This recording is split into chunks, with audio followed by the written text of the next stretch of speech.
Bonjour les amis, j'espère que tout le monde se porte bien. Alors comme vous pouvez le constater par cette belle matinée d'automne, nous sommes dans le froid, dans le brouillard. L'hiver n'a plus qu'à quelques jours. Et je voudrais vous présenter mon hobo stove, donc mon poêle de clodo, mon petit réchaud de clodo. Je vais vous expliquer pourquoi.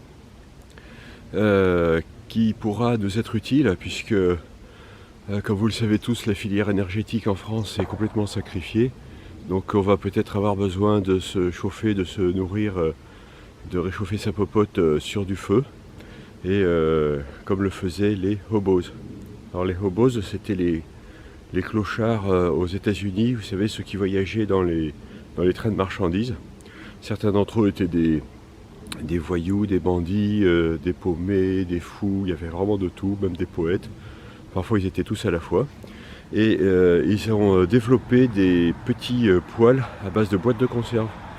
Alors j'ai déjà essayé des poêles à base de boîtes de conserve façon hobo, mais les résultats sont très bien, mais les boîtes de conserve c'est tranchant, c'est coupant, c'est pas pratique.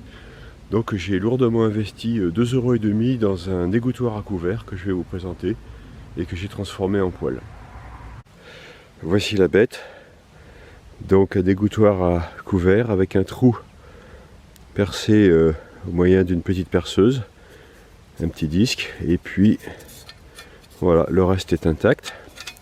Et par-dessus j'ai posé deux brochettes qui permettent de déposer sur le réchaud une petite tasse ou une toute petite casserole. Le but de notre expérience d'aujourd'hui est de vérifier si nous pouvons, avec peu de bois, réussir à faire chauffer un peu d'eau, faire réchauffer le contenu d'une petite boîte de conserve, et surtout en combien de temps. Alors, allons nous mettre au travail.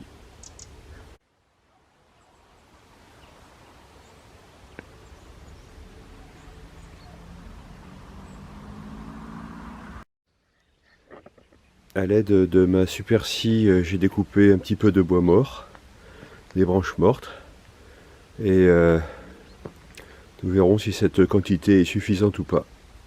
Pour l'instant, il va falloir fendre le bois.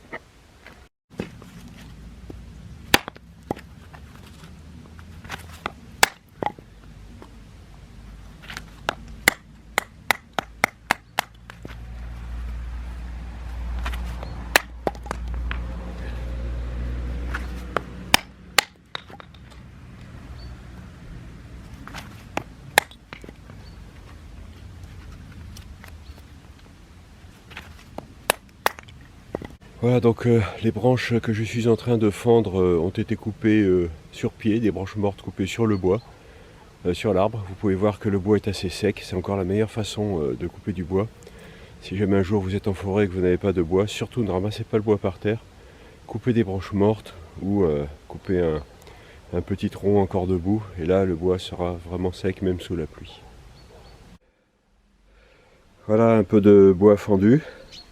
Si jamais il en manque, j'en fendrai pendant le démarrage de la cuisson. Je ne sais pas si vous entendez au loin, mais ça canarde. Sale temps pour les animaux et sale temps pour les bivouaqueurs ce matin.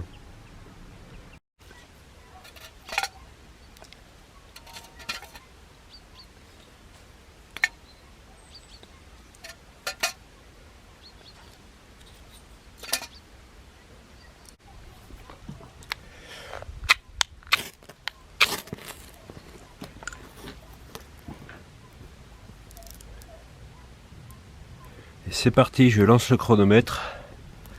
10h26.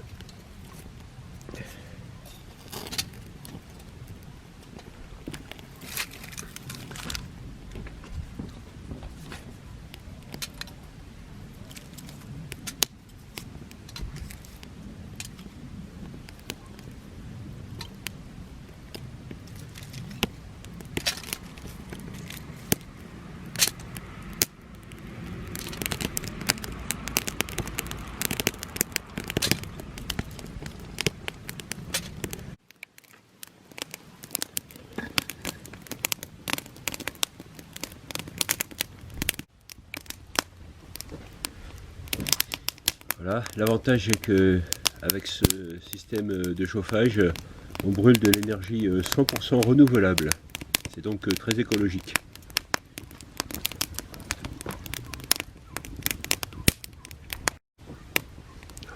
Alors le feu est lancé depuis 3 minutes. Je vais pouvoir poser mon verre rempli d'eau fraîche, de l'eau fraîche, même bien froide. 10h29.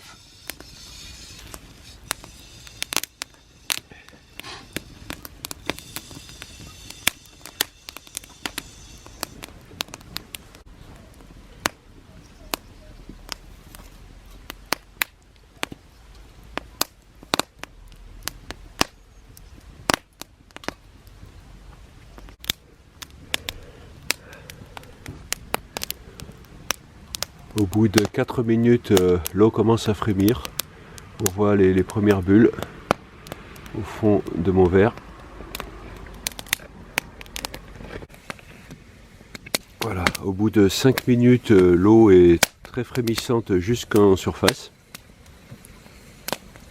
Et maintenant, l'eau bout à gros bouillon. L'eau bout à gros bouillon et ça fait exactement 10 minutes que le feu est allumé et 7 minutes que la tasse est sur le feu.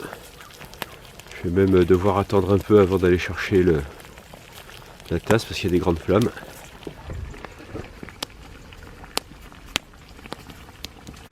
Alors, comme ce fourneau m'a coûté quand même la modique somme de 2,5 €, nous allons l'appeler le Hobo Stove Deluxe, avec l'accent s'il vous plaît. Voilà mon trèfle qui bout.